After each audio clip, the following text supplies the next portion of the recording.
ओम नमो भगवते वासुदेवाय। श्रद्धालु भक्तों, श्रीमद् भागवत महापुराण के दशम स्कंद के पूर्वार्ध के 47वां अध्याय के अंतर्गत उद्धव तथा गोपियों की बातचीत और भ्रमर गीत का प्रस्तुतिकरण करूंगा। इसके पूर्व जहां तक आप कथा श्रवण कर चुके हैं उसके आगे का प्रस्तुतिकरण करता हूं। श्री सुखदेव जी कहते हैं, परीक्षित, दूसरी गोपी ने कहा, नहीं नहीं, देखो, वेश्या होने पर भी पिंगला ने क्या ही ठीक कहा है। संसार में किसी की आशा न रखना ही सबसे बड़ा सुख है। यह बात हम जानती हैं, फिर भी हम भगवान श्री कृष्ण के लौटने की आशा छोड़ने में असमर्थ हैं। उनके शुभ आगमन की आशा ही तो हमारे जीवन है। हमारे प्यारे श्याम सुंदर ने जिनकी कीर्ति का गान बड़े बड़े महात्मा करते रहते हैं, हमसे एकांत में जो मीठी मीठी प्रेम की बातें की हैं, उन्हें छोड़ने का, भुलाने का उत्साह भी हम कैसे कर सकते हैं। देखो तो, उनकी इच्छा न होने पर भी स्वयं लक्ष्मी जी उनके चरणों में लिपटी रहती हैं। एक क्षण के लिए भी उनका अंग संग छोड़कर कहीं नहीं जाती। उद्धव जी, यह वही नदी है जिसमें वे विहार करते थे। यह वही पर्वत है जिसके शिखर पर चढ़कर बांसुरी बजाते थे। ये वही वन है जिनमें वे रात्रि के समय रास लीला करते थे। और ये वही गौएं हैं जिनको चराने के लिए वे सुबह शाम हम लोगों को देखते हुए जाते आते थे। और यह ठीक वैसी ही वंशी की तान हमारे कानों में गूंजती रहती है, जैसे वे अपने अधरों से संयोग से जैसे वे अपने अधरों के संयोग से छेड़ा करते थे।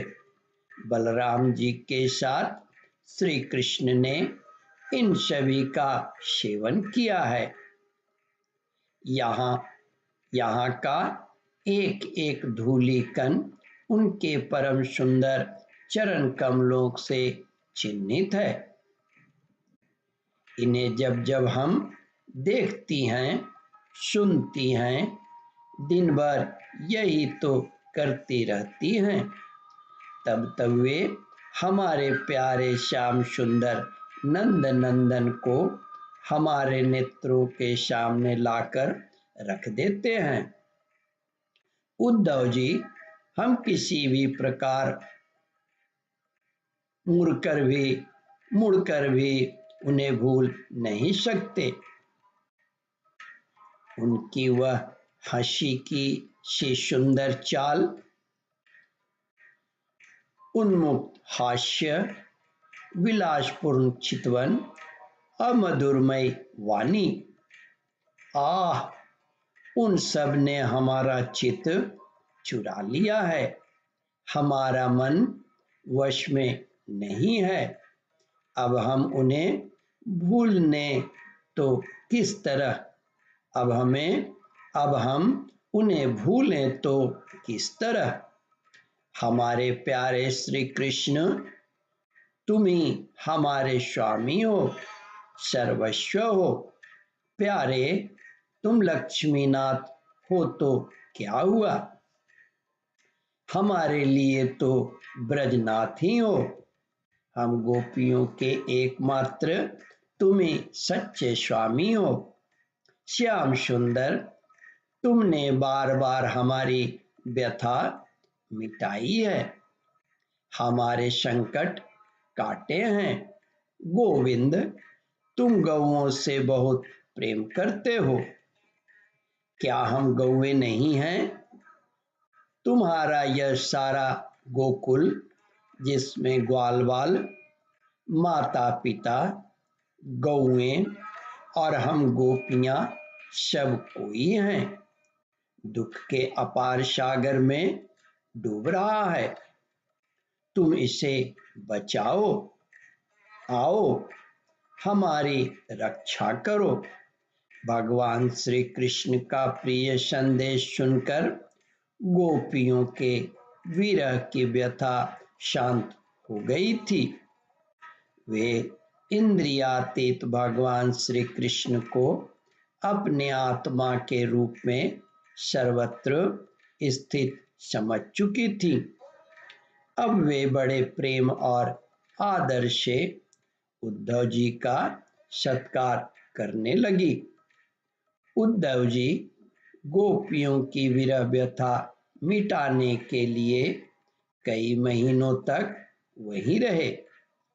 वे भगवान श्री कृष्ण की अनेकों लीलाएं और बातें सुना सुना कर ब्रजवासियों को आनंदित करते रहे। ओम परमात्मने नमः। श्रद्धालु भक्तों, इस कथा को ध्यान पूर्वक श्रवण, मनन और इसका चिंतन करें।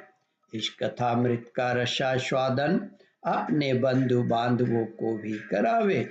इस वीडियो को शेयर और सब्सक्राइब करें। ओम परमात्मने नमः।